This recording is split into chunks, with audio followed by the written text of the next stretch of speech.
일본 도호쿠 지역 해상에서 발생한 강력한 지진과 쓰나미 경보로 인해 열도 전역에 긴장감이 고조되고 있습니다. 이번 지진은 과거 대참사의 전조 현상과 유사하다는 분석이 나오면서 추가 대지진에 대한 공포가 확산하고 있습니다. 지난 4월 20일 오후 4시 53분경 일본 혼슈 동북부 살리쿠 앞바다 약 100km 지점에서 규모 7.4의 강진이 발생했습니다. 일본 기상청은 진원의 깊이를 약 10km로 분석했으며 지진 발생 직후 홋카이도 태평양 연안과 이와테현 등지에 쓰나미 경보를 즉각 발령했습니다. 이번 진동은 진앙에서 400km 이상 떨어진 도쿄 도심에서도 고층 건물의 전등이 크게 흔들릴 정도로 강력하게 감지됐습니다. 재난 현장의 긴박함은 방송을 통해서도 고스란히 전달됐습니다. 일본 공영방송 NHK는 정규 방송 도중 긴급 지진 속보를 타전하며 화면에 쓰나미 대피라는 문구를 띄웠습니다. 진행자들은 평소에 웃음기를 거두고 차분하면서도 단호한 어조로 주민들에게 고지대 대피를 권고했습니다. 아오모리현 앞바다에서 관측된 지진의 여파로 현재까지 중상 2명을 포함해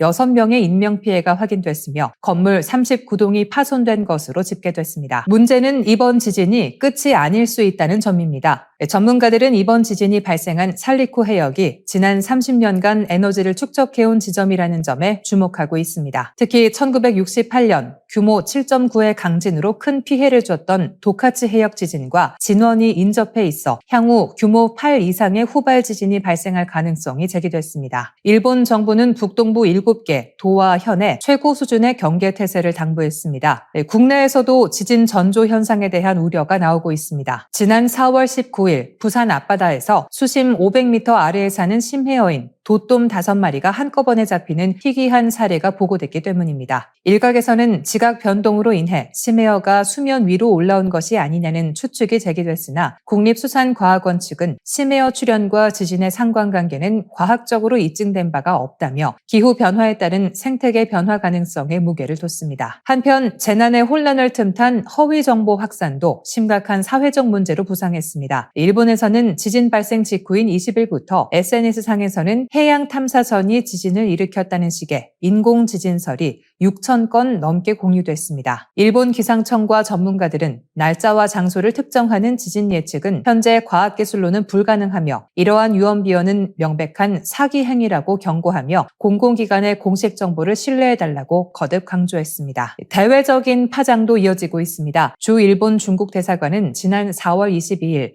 일본 내 잦은 지진과 후발 지진 위험을 근거로 자국민들에게 일본 방문을 자제할 것을 강력히 권고했습니다. 이는 최근 중일 관계 악화와 맞물려 양국 간의 긴장을 더욱 심화시키는 요인이 되고 있습니다.